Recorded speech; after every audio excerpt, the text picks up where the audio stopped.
Good morning. My name is Jim McManus. I represent Rosalina Calonge, the mother of the young man who was killed in this case. Welcome to San Jose. I've been waiting for this for 56 years. It's nice to see the Ninth Circuit is here. And I salute Judge Friedland for her excellent choice of a venue for her chambers. May it please the court. In this case, the district court took us to task for failing to demonstrate in a particularized sense that the constitutional right to be free from the use of excessive force was sufficiently clear that a reasonable officer would understand what he was doing violated that right. I will be candid to say I was perplexed when I read that, because it seems to me when a police officer shoots someone in the back without a warning, what more particularity and clarity is needed. I think it's a pretty obvious case. I found a opinion of the Ninth Circuit, which I think supports the notion, I call it the obvious case doctrine. It's State of Aguirre versus County of Riverside, 29 F 4th 624. And the court specifically stated, and I quote, "Although no body of relevant case law is necessary in an obvious case like this one, our precedents put the officer on notice that his specific conduct was unlawful.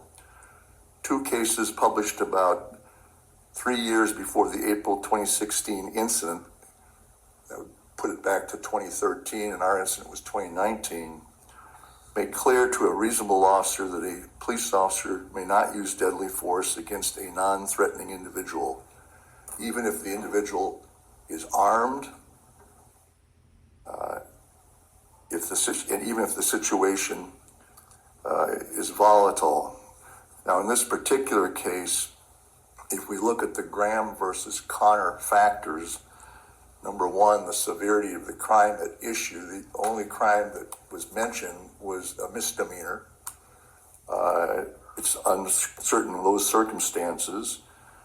Point two, whether the individual posed an immediate threat to the safety of the officers or others.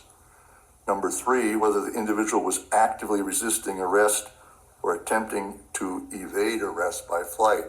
There was never an arrest made or attempted here, and he basically just kept shuffling across the street.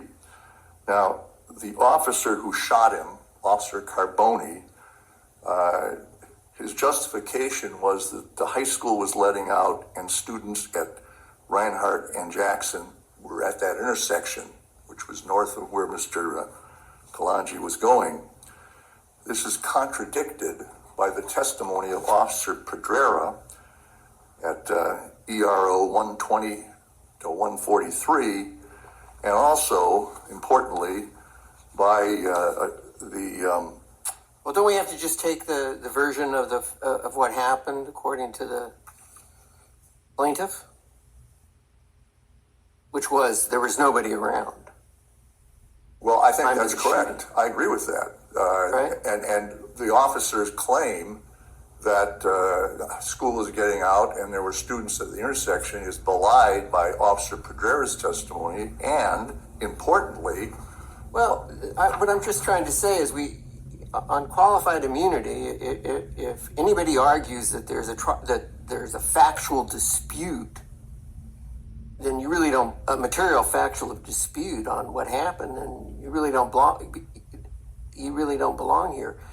That is to say, we take the facts in the light most favorable, we resolve all conflicts, and we look at the facts in the light most favorable to the non-moving party, which is your client, right? And then we ask, could a jury find a violation of the Fourth Amendment, which is your main claim? And probably yes. And then we ask, well, at the time of the incident, was the law clearly established? And I guess your main argument seems to be that the magistrate judge or the judge that ruled on this demanded basically an identical case. And your argument is, well, that's not what the Supreme Court requires. And in any event, there are cases that would lead a reasonable officer to understand you can't shoot somebody in the back under these circumstances? I would say that I'm in violent agreement with Your Honor's comments. Well, I just, there's no need to, it's just that. No, I think you're right, and the conflict in the evidence is compelling. We submitted a video, it's ERO 162, which shows, you probably can't see it, but you should look at this video if you haven't already. Here's Carboni getting ready to shoot my guy, my client's son, I should say. And he's right here in the median. And Carboni says, well, I was concerned about students at this intersection. We don't see any students at the intersection. What we do see is a police car, which was Officer Pedrera's car, which easily could have blocked any further progress of Mr. Calonge, and no students. And he testified at his deposition, and that's at ERO excerpts of record 120 and 143. He did not see any students or anyone at that intersection.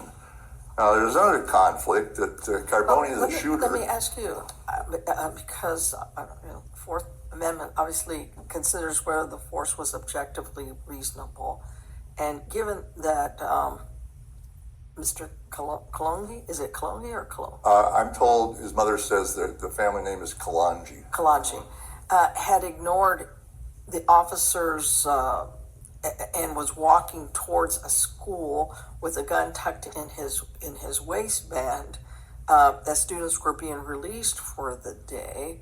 Why was it unreasonable for the officer to do what he did? Well, first of all, there's a dispute as to whether there was a gun in the waistband or not, and there's a dispute as to whether there was any concerning movement. Carboni said about the gun in the waistband. Pardon me? There's a dispute about the gun in the. I know that there's a dispute about the movement, but I didn't think there was a dispute about the gun in the waistband. Well, there were 7 police officers out there with their cars and the red lights, and the only one that testified he saw what he said was the butt of a gun was Officer Carboni. And he said before he shot Mr. Calonge that he saw a movement of Calonge's arm in the area of what turned out to be a toy gun. So the movement is contested, but are you contesting that it was that a reasonable officer observing the situation would have thought it was a real gun? I'm suggesting that if there are a number of people observing a situation and one says, I saw a gun and the others didn't see it. But they were called to the scene because bystanders saw him with a gun. I mean, I didn't think you were contesting the idea that the officers thought he had a gun. You might contest whether he was moving the gun, but I didn't understand you to be contesting that everyone thought he had a gun. Why were they there? I mean, I don't understand that argument at all. I think that really undermines. Is that a weak argument? I guess I shouldn't make it then. But my point here is what was visible to the officer is disputed. I mean, when they found the body, there was a toy gun there. So that's... And multiple people had called 911 saying that there's a guy with a gun. So they must have thought he had a gun, right? That's why they were there. Well, the evidence that would support multiple people was not considered by the magistrate based on our objection that it was not properly authenticated. Let me ask you this. What is your version of what happened?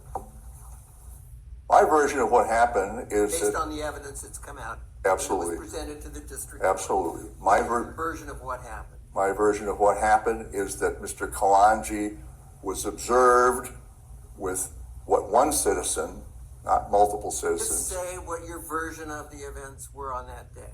All right. He was observed walking down Jackson in a shuffling fashion with his hand in his waistband. He got within 8 feet of this line of police officers who were yelling contradictory commands at him. And they were yelling, drop the gun, don't touch the gun. They all thought he had a gun, right? Well, they were all saying that. And maybe they did think that. But in answer to your question, He walks across in front of